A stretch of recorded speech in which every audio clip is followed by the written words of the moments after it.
বাবা বাবা দেখো আজকে আমাদের কি এনেছে। वाह चिकन।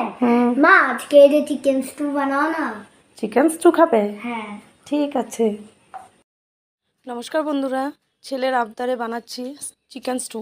কীভাবে বানাই চলো ঝটপট দেখিয়ে দিই। নিয়েছি চিকেন, লোকাল চিকেন এটা, আর সঙ্গে নিয়েছি আলু আর গাজরটাকে সেদ্ধ করে নিয়েছি। এদিকে পেঁয়াজ কুচি, টমেটো, লঙ্কা, আদা আর রসুন কুচি করে নিয়েছি। এখন এটাকে আমি মাংসটাকে একটু বাটার আর গোলমরিচ আর লঙ্কা দিয়ে মেখে 15 মিনিটের মতো রেখে দেব।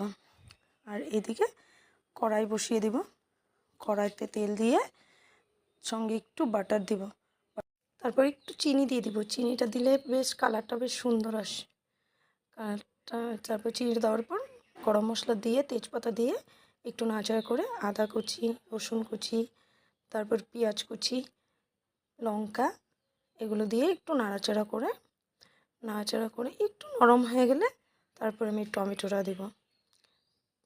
আমার ভিডিওগুলো তোমাদের কেমন লাগে অবশ্যই জানাবে কিন্তু কমেন্টে। ভালো লাগলে লাইক কমেন্ট করে দেবে।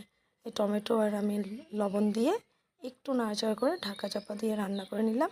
এখন এগুলো নরম হয়ে গেলে সেদ্ধ করে রাখা গাজর আর আলুটাকে দিয়ে দিলাম, আবার একটু ঢাকা দিয়ে রান্না করে নেব।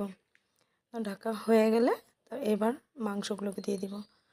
মাংসগুলোকে দিয়ে সঙ্গে একটু জল দিয়ে ঢেকে দিলাম। এদিকে নিলাম 2 চামচ কর্নফ্লোর, আর সঙ্গে একটু জল দিয়ে এটাকে মিক্স করে রেখে দেবো। এটা লাস্টে দেবো।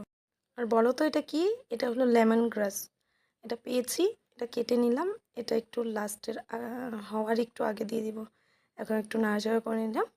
নাড়াচাড়া করে হয়ে আসলে এবার আমি কর্নফ্লোরের ঘোলটা দিয়ে দিব। ঘোলটা দিয়ে একটু নাড়াচাড়া করে নেব। নাড়াচাড়া করে এবার আমি লেমন গ্রাসের কুচিয়ে রাখা দিয়ে দেব। বাস এবার একটু ভালো করে সেদ্ধ হবে। আলু গাজর সঙ্গে মাংসগুলো ভালো করে নরম করে সিদ্ধ করতে হবে। আর যে যেমন পছন্দ করে, আমি বাচ্চাদের জন্য একটু ঝোল ঝোল রেখেছি। তোমাদের যদি ঝোলটা একটু কম পছন্দ হয় তো ঝোলটা কম রাখবে। তো এই যে হয়ে গেল রেডি। কেমন লাগলো রেসিপিটা অবশ্যই জানাবে। আজ তাহলে